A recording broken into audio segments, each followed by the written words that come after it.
Padre, que, a través de tu palabra, renueves en todos nosotros la irrenunciable novedad de ser y vivir como cristianos, sin dejarnos achicar por el oleaje adverso de la vida que nos pueda acometer, por la señal de la Santa Cruz de nuestros enemigos. Líbranos, Señor Dios nuestro, en el nombre del Padre, del Hijo y del Espíritu Santo. Amén. Lectura del profeta Isaías 50,5 novena. El Señor me abrió el oído, yo no resistí ni me eché atrás. Ofrecí la espalda a los que me golpeaban, las mejillas a los que mesaban mi barba. No escondí el rostro ante ultrajes y salivazos. El Señor Dios me ayuda. Salmo de hoy, Salmo 114, 1 a 2, 3-4, 5-6. 8 a 9 respondemos todos. Caminaré en presencia del Señor en el país de los vivos. Amo al Señor, porque escucha mi voz suplicante, porque inclina su oído hacia mí el día que lo invoco. Caminaré en presencia del Señor en el país de los vivos. Me envolvían redes de muerte, me alcanzaron los lazos del abismo, caí en tristeza y angustia. Invoqué el nombre del Señor, Señor, salva mi vida. Caminaré en presencia del Señor en el país de los vivos. El Señor es benigno y justo, nuestro Dios es compasivo, el Señor guarda a los sencillos, estando yo sin fuerzas, me salvó. Caminaré en presencia del Señor en el país de los vivos. Arrancó mi alma de la muerte, mis ojos de las lágrimas, mis pies de la caída. Caminaré en presencia del Señor en el país de los vivos. Caminaré en presencia del Señor en el país de los vivos. Lectura de la carta del apóstol Santiago 2, 14 a 18. ¿De qué le sirve a uno, hermanos míos, decir que tiene fe si no tiene obras? ¿Podrá acaso salvarlo esa fe? Si un hermano o una hermana andan desnudos y faltos del alimento diario, y uno de vosotros les dice, id en paz, abrigaos y saciaos, pero no les da lo necesario para el cuerpo, ¿de qué sirve? Así es también la fe, si no tiene obras, está muerta por dentro. Pero alguno dirá, tú tienes fe y yo tengo obras, muéstrame esa fe tuya sin las obras, y yo con mis obras te mostraré la fe.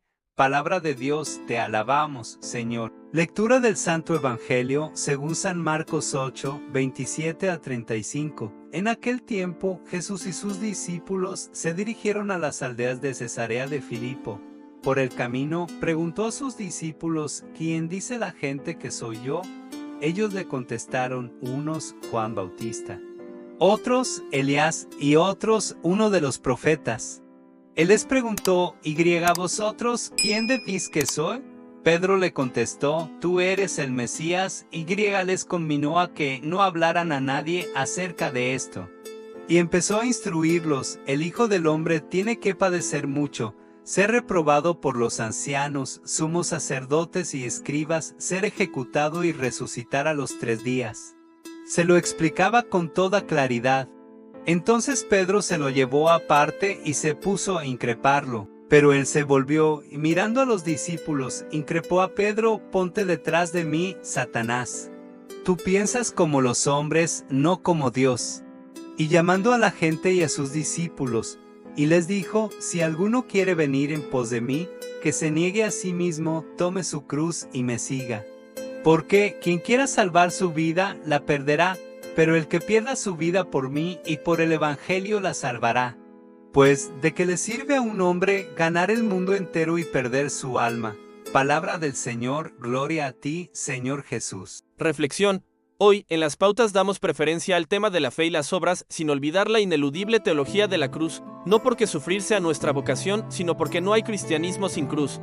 Profetizó el siervo paciente, ofrecí la espalda a los que me golpeaban, la ofrecí como si fuera un malhechor, y Jesús antes de morir exclamó, ha de cumplirse en mí esta escritura. Fui contado entre los malhechores. La teología y la comunidad cristiana, desde el comienzo de su historia, han contemplado como anuncio profético la figura del siervo paciente referido a Jesús que carga con nuestros pecados y los expía en la cruz. Él nos anuncia la salvación, sin embargo, es despreciado por aquellos a quienes redime. El Evangelio de hoy es el comienzo del núcleo central del segundo Evangelio canónico. Hasta ahora los discípulos parecían incapaces de reconocer quién era Jesús. Ahora, a partir de la confesión de Pedro, tú eres el Mesías, se habla de Jesús como el siervo sufriente de Isaías que cumple todo lo anunciado en su camino de cruz. Perspectiva esta a tener en cuenta, vida en fe y obras con el yugo incluido de la cruz.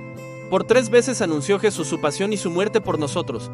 Jesús sabía bien que se dirigía desde la cuna hacia la cruz y a la resurrección, pero los discípulos no podían entender que ese fuera el final de un Mesías poderoso lleno de misericordia en quien creían. De ahí que Pedro se pusiera a reprenderle y Jesús tuvo que reprimirle porque su actitud era satánica e infiel. Quítate de mi vista, Satanás, tú piensas como los hombres, no como Dios. Desde la perspectiva cristológica de Marcos como teología de la cruz, teología de salvación, salen muy mal paradas las visiones y ambiciones de los discípulos que no podían admitir que el Mesías sufriera. O las nuestras que no acabamos de ponernos al servicio del amor, de la caridad y de la justicia de los más necesitados. Y es que, con la vida, las obras y los actos, es como hay que mostrar la fe. El teólogo Julio Lois, cuando define en qué consiste la auténtica espiritualidad cristiana, señala 3 rasgos: conocer la realidad, cargar con la realidad y cambiar la realidad. Dios nos llama a comprometernos desde nuestra fe y con las obras a bajar de la cruz a los crucificados de este mundo. Porque la fe si no tiene obras por sí sola está muerta. Tanto la carta de Santiago como el relato del Evangelio de hoy nos alertan contra la tentación de una espiritualidad intimista, una mera adhesión intelectual a los dogmas o a una privatización de la fe. Y no, la fe es el encuentro personal con Jesús, vivido en comunidad, que nos lleva a vivir en relación filial con el Dios del reino y con los hombres, nuestros hermanos. ¿Se hace Dios presente en nuestros sufrimientos? ¿Cargas con tu cruz? ¿Cómo compaginas en tu vida la fe y las obras? Decir, creo en Dios y no vivir, según el plan de Dios, es una burla al Señor y un escándalo ante los hombres.